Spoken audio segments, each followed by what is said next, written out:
Welcome back, students. Once again, I am here with you with some topics related to matter in our surroundings. And already, as you know, that in our previous videos, we had discussed a lot of things related to matters in our surroundings. And also, I had explained about the physical states of matter and under what conditions they can be changed. Means states of matter can be converted, or we can say that can be changed from one form to another form. Understand? So in this class we will discuss about that things. First of all, let's see that how the states of matter can be changed.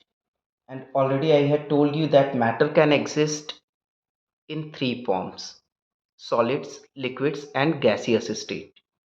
Understand? And these can be interconversed among each other.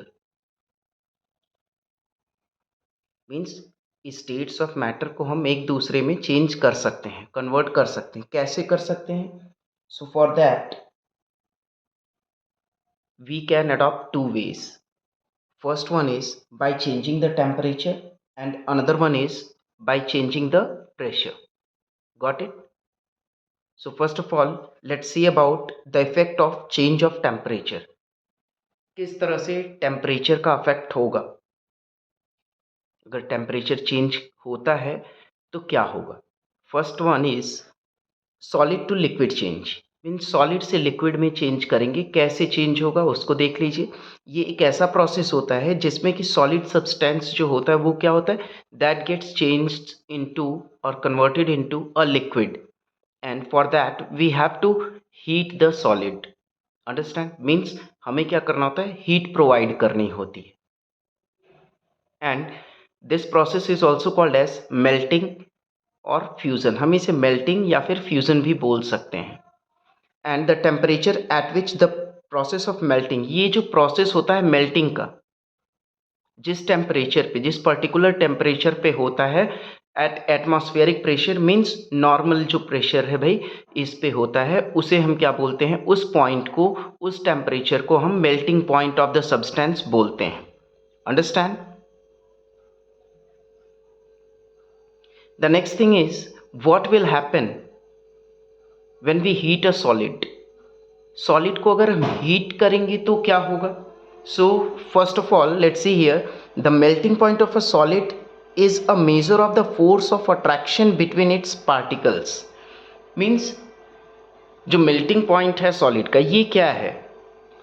ये एक major होता है force of attraction between its particle. जो particles के बीच force of attraction है उसका major.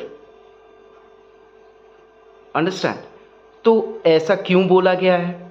ऐसा इसीलिए बोला गया है क्योंकि देखिए, जो सॉलिड्स होते हैं उनके पार्टिकल्स जो होते हैं वो आपस में क्लोजली पैक्ड होते हैं, बाउंडेड होते हैं, फोर्स ऑफ अट्रैक्शन काफ़ी स्ट्रांग होता है. सो अब हमें क्या करना है, we need to provide them heat. जब हम हीट प्रोवाइड करेंगे तो वो पार्टिकल्स क्या होंगे, वो पार्टिकल्स वाइब्रेट करना स्टार्ट कर देते हैं, मोशन में हो जाते हैं, काइनेटिक एनर्जी उनकी बढ़ जाती है, जिसकी वजह से अब पार्टिकल्स जो होते हैं वो एक दूसरे के ऊपर स्लाइड करने लगते हैं. अंडरस्टैंड? तो स्लाइड कब करेंगे भाई, जब जो भी हमने एनर्जी उनको प्रोवाइड की वो क्या होती है, वो इनके बीच जो फोर्स ऑफ अट्रैक्शन है उससे ज़्यादा हो जाती है. अंडरस्टैंड? जिसकी वजह से जो सॉलिड्स हैं वो अपना स्टेट चेंज करके लिक्विड्स में पहुंच जाते हैं. अंडरस्टैंड? या फिर लिक्विड्स में चेंज हो जाते हैं. So here I had explain that on heating the particles starts vibrate. Means वही बात मैंने एक्सप्लेन की है इन टर्म्स ऑफ वर्ड्स में मैंने लिख दिया है ताकि आप लोगों के लिए भी थोड़ा सेटिस्फैक्ट्री रहे, इजी वे में. Have sufficient kinetic energy to overcome. Means जो काइनेटिक एनर्जी इनमें प्रोड्यूस होती है वो क्या करती है, वही ओवरकम करती है. मीन्स वो फोर्स ऑफ अट्रैक्शन से ज़्यादा हो जाती है, जो पार्टिकल्स के बीच फोर्स ऑफ अट्रैक्शन होता है उससे ज़्यादा हो जाती है. और फिर उसके बाद वो पार्टिकल्स क्या करते हैं, स्मॉल ग्रुप फॉर्म करने लगते हैं। स्मॉल ग्रुप फॉर्म करके फिर वो एक ग्रुप दूसरे ग्रुप के ऊपर स्लाइड ओवर करने लगता है एंड इन दैट वे वहाँ पे क्या हो जाता है कि जो सॉलिड है वो लिक्विड में कन्वर्ट हो जाता है।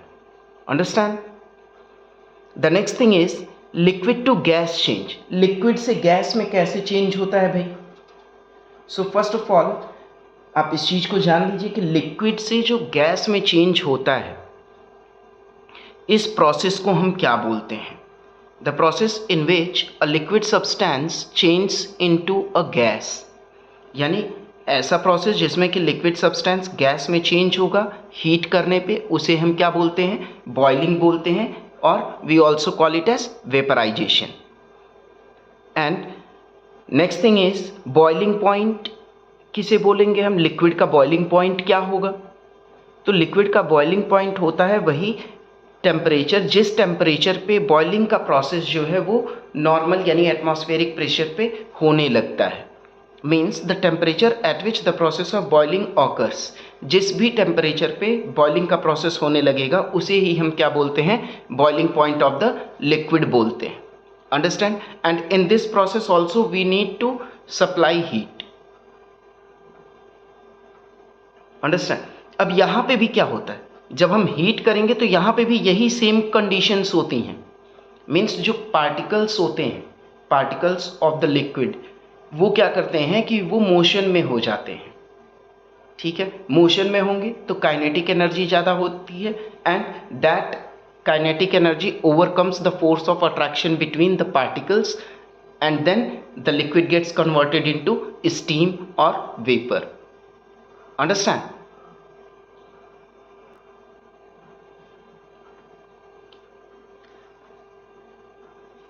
Now coming to the next point, that is the boiling point of a liquid is the measure of the force of, जैसा ये सिंपल सी बात है भाई, बॉइलिंग पॉइंट लिक्विड का क्या होगा?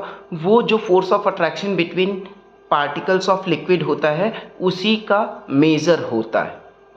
ठीक है। Another thing let's see here about gas to liquid change. अब गैस से लिक्विड में कैसे चेंज होगा?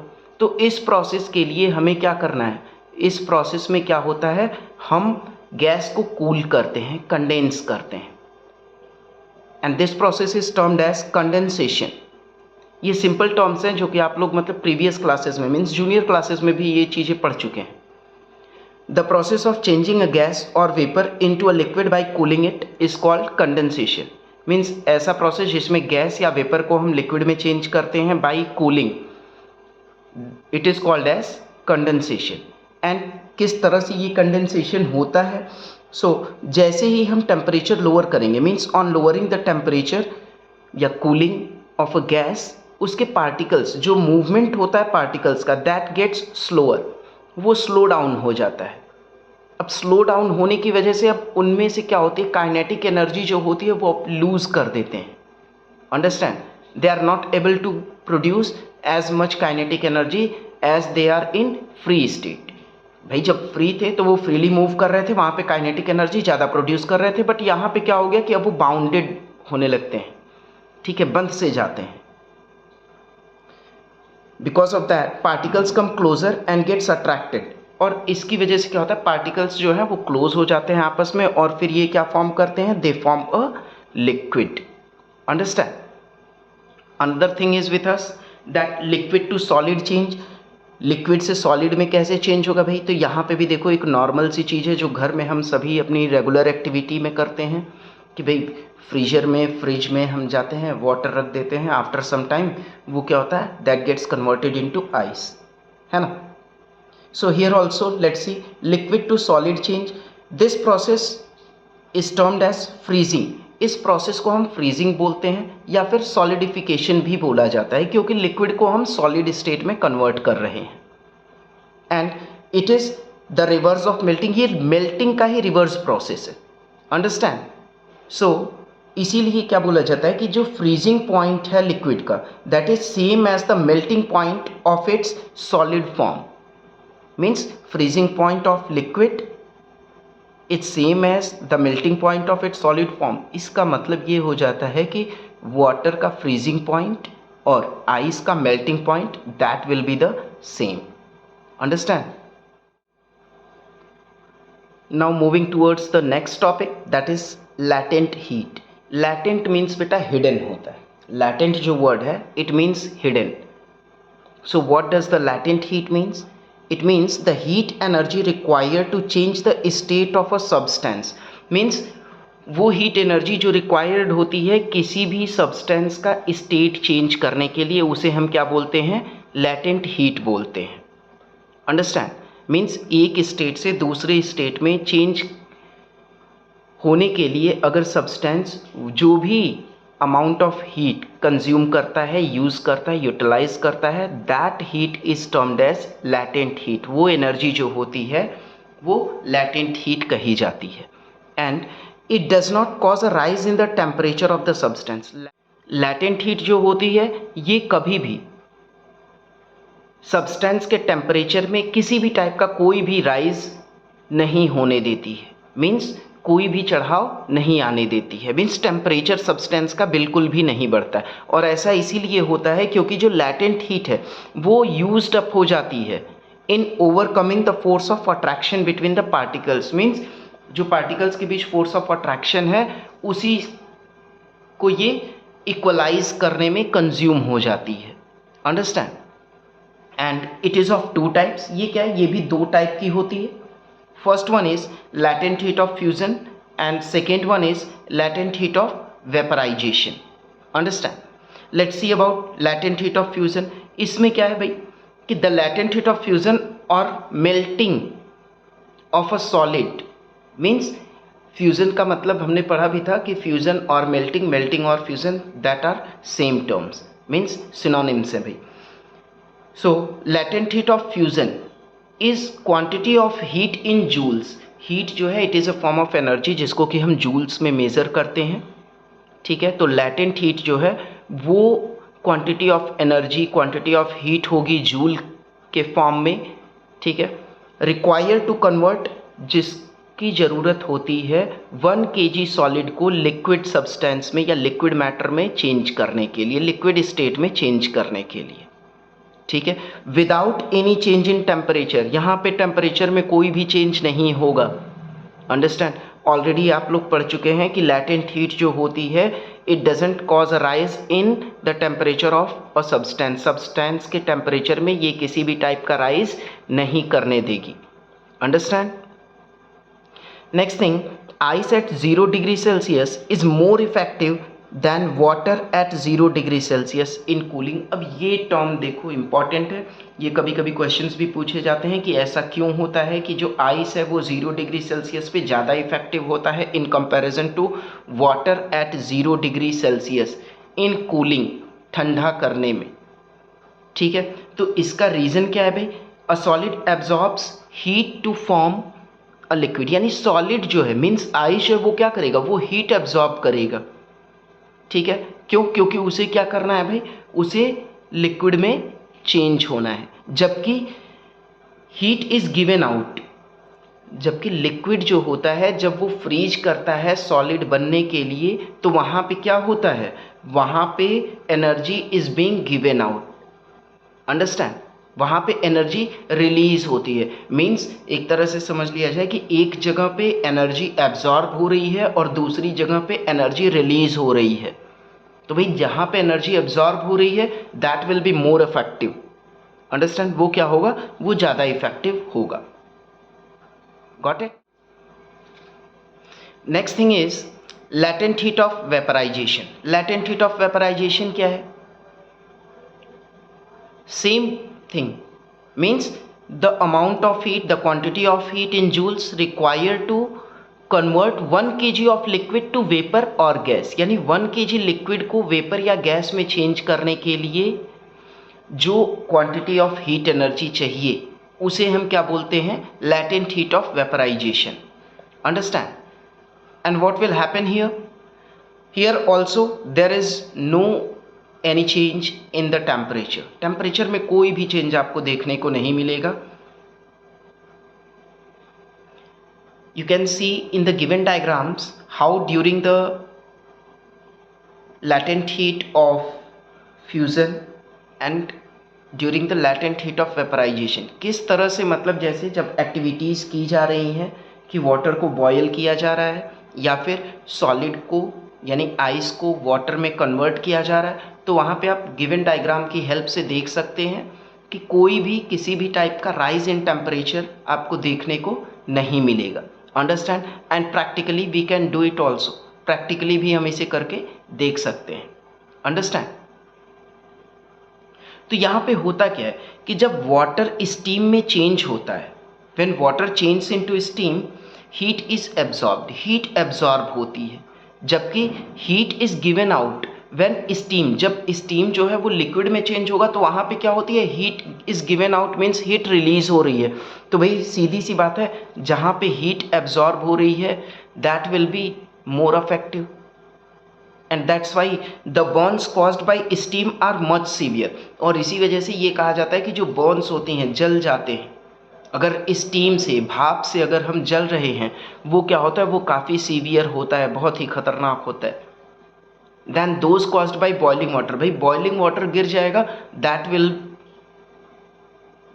B considered little bit lighter in comparison to अगर हमें भाप से बर्न हो जाती है तो।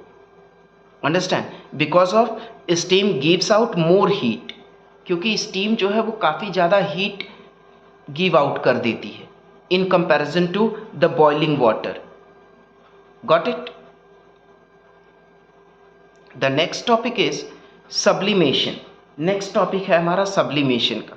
भाई सब्लिमेशन में क्या होता है, यहाँ पे देखो एक मैजिक होता है, यहाँ पे सीधी सी बात आती है कि सॉलिड जो होता है वो सीधा किस में कन्वर्ट हो जाता है, वेपर में, on heating.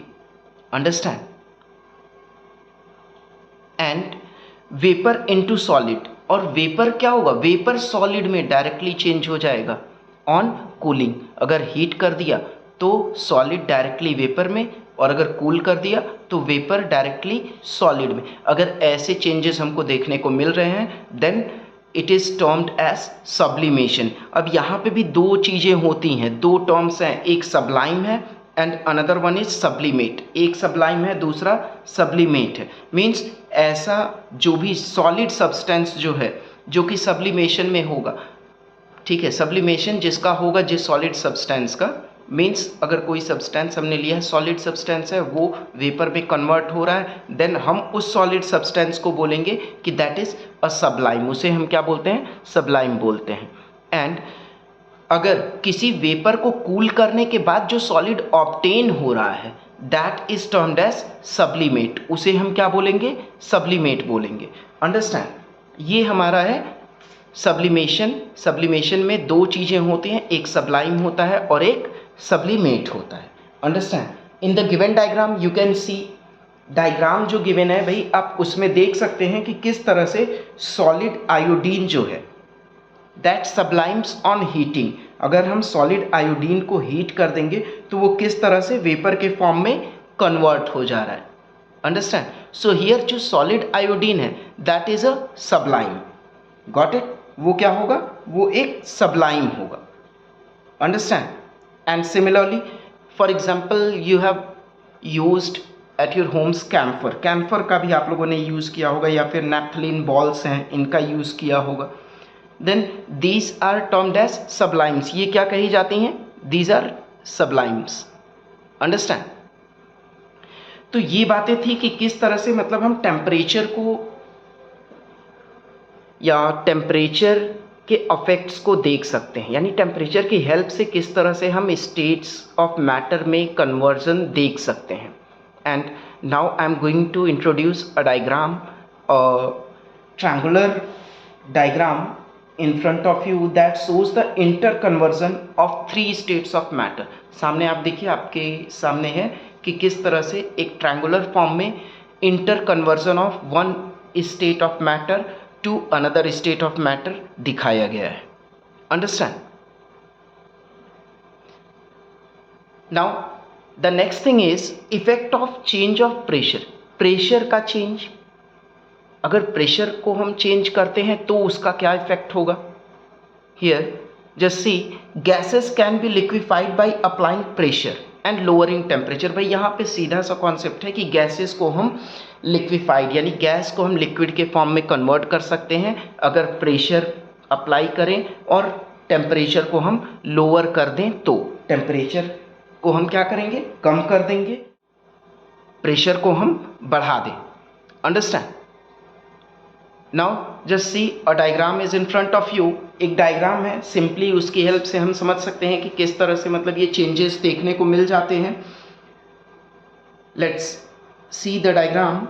In the diagram you can see how the gas particles are being compressed. किस तरह से गैस पार्टिकल्स जो हैं वो कंप्रेस हो रहे हैं और कूल किए जा रहे हैं, and on continuous compressing and cooling they gets liquefies. जो गैस है वो क्या होती है, वो लिक्विफाइज हो जाती है, लिक्विड के फॉर्म में कन्वर्ट हो जाती है। सो आप देख रहे होंगे कि पहले जो पार्टिकल्स है, गैसियस पार्टिकल्स, वो फ्रीली मूव कर रहे हैं, means they are far apart from each other, but when we are compressing it and decreasing the temperature, temperature को हम कम कर रहे हैं, प्रेशर अप्लाई कर रहे हैं, वैसे ही जो पार्टिकल्स हैं they are coming closer. Understand? और धीरे धीरे ये क्लोज आते आते क्या होते हैं, they gets converted into liquid state. Got it? So इसी टर्म में है भाई आपका कि इवापोरेशन। यहीं पे आप देख लीजिए कि इवापोरेशन क्या होता है। Evaporation means the process of changing liquid into vapour even below its boiling point. भाई प्रोसेस जो है इवापोरेशन का, ये नॉर्मल सी चीज़ है कि हम क्या करते हैं कि इवापोरेशन का प्रोसेस ऑब्जर्व कर लेते हैं even the water is not boiling also. Understand? Water boil नहीं भी कर रहा है तो भी इवापोरेशन होता रहता है। मीन्स हम ये कह सकते हैं कि बॉइलिंग पॉइंट से बिलो भी अगर टेम्परेचर है तो भी लिक्विड जो है वो इवापोरेट करेगा। अंडरस्टैंड? तो हम इसी चीज़ को ये कह सकते हैं कि जो लिक्विड का वेपर में चेंज होना है even below its boiling point, it is called as evaporation. अब कुछ फैक्टर्स होते हैं जो कि अफेक्ट करते हैं इवापोरेशन को। उसमें है temperature, surface area, humidity, wind speed. अब इन फैक्टर्स के बारे में देख लीजिए। टेम्परेचर जो है, रेट ऑफ इवापोरेशन जो होगा, जैसे जैसे हम टेम्परेचर इंक्रीज करते जाएंगे, टेम्परेचर जैसे जैसे बढ़ाते जाएंगे, वैसे वैसे रेट ऑफ इवापोरेशन भी क्या होगा, इंक्रीज होता जाएगा। Same thing is with surface area. Surface area भी जो है, जैसे जैसे सरफेस एरिया लिक्विड की बढ़ती जाएगी वैसे वैसे जो है रेट ऑफ इवापोरेशन बढ़ता जाएगा।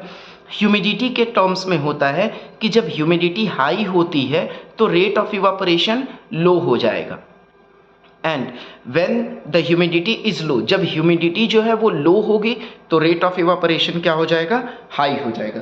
अब भाई यहाँ पे देखो ह्यूमिडिटी क्या होती है। ह्यूमिडिटी सिंपली हम समझ सकते हैं कि the amount of vapour present in our surroundings in air. Means हमारे सराउंडिंग्स, हमारे वातावरण में जो हमारे एयर में वाटर वेपर्स प्रेजेंट हैं, वो जो अमाउंट है उसे हम क्या बोलते हैं, humidity. Understand? And about wind speed, wind speed में भी क्या होता है कि rate of evaporation of a liquid, ये भी क्या होता है कि इंक्रीज ही करता है। Rate of evaporation of liquid increases with increase in wind speed. Wind speed जैसे जैसे इंक्रीज होती जाएगी वैसे ही रेट ऑफ इवापोरेशन भी क्या होगा, इंक्रीज होता जाएगा। Understand? Now come to another topic, that is cooling caused by evaporation. Means evaporation की वजह से भी कूलिंग जो है होती है। Understand? Cooling caused by evaporation, it means when a liquid evaporates, जब कोई भी लिक्विड क्या करता है, इवापोरेट होता है, तो ये क्या करता है, it draws the latent heat of vaporisation, यानी ये लैटेंट हीट ऑफ वेपराइजेशन को ड्रॉ कर लेता है, निकाल देता है। Understand? From anything it touch, means जिस भी किसी चीज़ को ये टच करेगा, जिस किसी भी चीज़ के कांटेक्ट में जाएगा, वहाँ से ये लैटेंट हीट को क्या करेगा, ड्रॉ कर लेता है। अंडरस्टैंड? एंड इस चीज़ को हम समझ सकते हैं with the help of some examples, like कि जब हम क्या करते हैं, स्पिरिट को, थोड़ा बहुत भी स्पिरिट, पेट्रोल जो होता है, पेट्रोल हम ले लें, उसको अगर हम अपने हाथों पे रख देते हैं तो क्या होता है, ये काफ़ी तेज़ी से इवापोरेट हो जाता है और हमारे हाथ में हमें क्या फील होता है, we are going to feel cold, हम ठंडक फील करते हैं, ठंडक महसूस करने लगते हैं। Understand? And also summer days हैं, तो इस टाइम पे वाटर जो है अगर हम किसी अर्थन पॉट में रख दें, मिट्टी के बर्तन में रख दें, जैसे मटका होता है, पिचर होता है, घड़ा जो होता है उसमें रखते हैं, तो वहाँ पे देखेंगे आप कि मतलब जैसे पानी ठंडा रहता है। अंडरस्टैंड? क्यों ठंडा रहता है भाई यहाँ पे पानी? बिकॉज यहाँ पे भी क्या होता है कि जो लैटेंट हीट है, मीन्स अपने सराउंडिंग से whatever the latent heat it use to draw, means जो वाटर होता है ये क्या करता है, ये ड्रॉ कर लेता है, ठीक है। It draws the latent heat from the picture what ever the earthen pot, जो अर्थन पॉट है वहाँ से। Understand?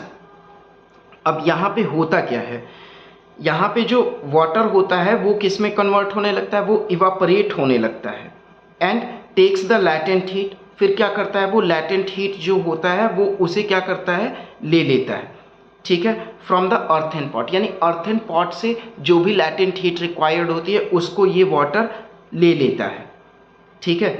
In this way the remaining water lose heat and gets cooled. और इसी प्रोसेस में जो रिमेनिंग वाटर होता है, ठीक है, जैसे वाटर जो है वो वेपर में चेंज हो रहा है, ठीक है, तो वो क्या करेगा, वो लैटेंट हीट लेगा। कहाँ से लेगा भाई, तो जो अर्थन पॉट है वहाँ से लेगा। अब अर्थन पॉट से लैटेंट हीट ले लिया, वो वेपर के फॉर्म में चेंज हो रहा है, लेकिन जो रिमेनिंग वाटर है वो क्या करेगा, वो तो लैटेंट हीट लूज कर रहा है, it means that gets cooled, वो ठंडा होता जाएगा। Understand? Next thing is to show the presence of water vapour in the air. भाई अब देखो एयर में भी वाटर वेपर प्रेजेंट होता है, इसको शो करने के लिए मैं एक डायग्राम आपके सामने रखने जा रहा हूँ एंड इस डायग्राम में आप देखेंगे कि some crushed ice are placed in a glass.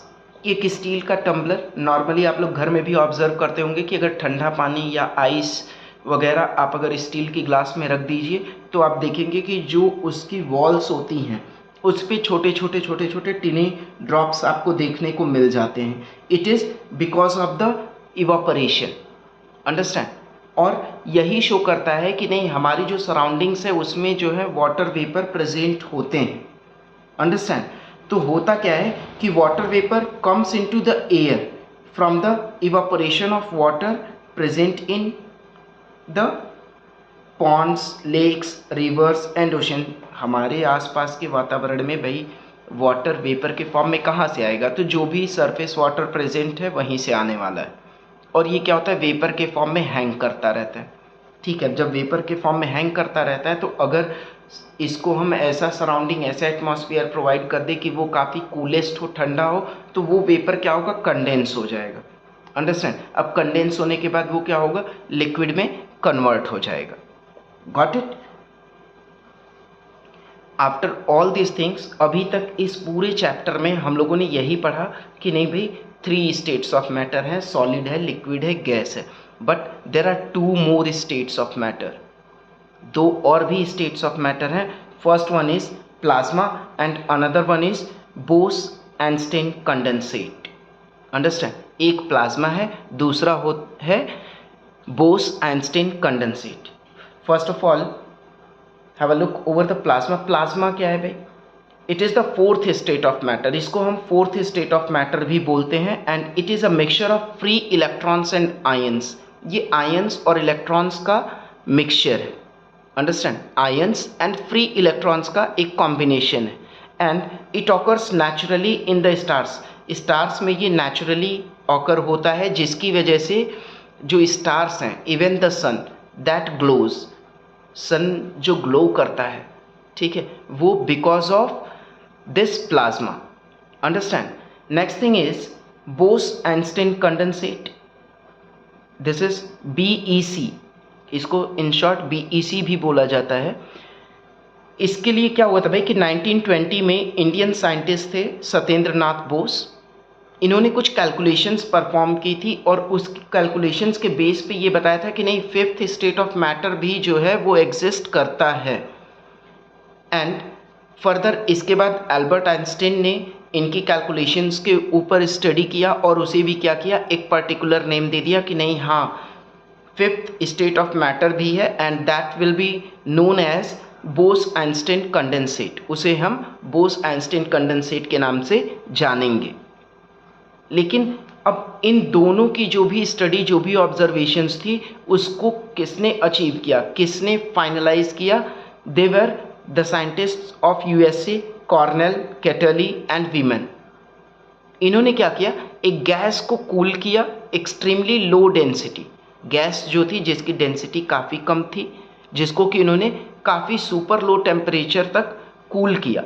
ठीक है, उसके बाद इन्होंने ये फाइनल एक कंक्लूजन दिया कि नहीं, the fifth state of matter also exist and that is known as BEC, Bose-Einstein condensate. Understand? So students, this is all about this chapter, and if you have anything, any doubts, any confusion related to the videos or related to the concept or any kind of queries, you can mention it in the comment box. Understand? I will try to resolve your issues. Got it? And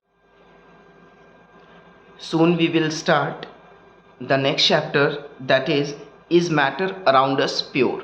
Understand? जल्दी ही हम इस chapter को भी start करेंगे, is matter around us pure. Understand? So thank you for your kind support and thanks for watching also. Have a nice time to you all.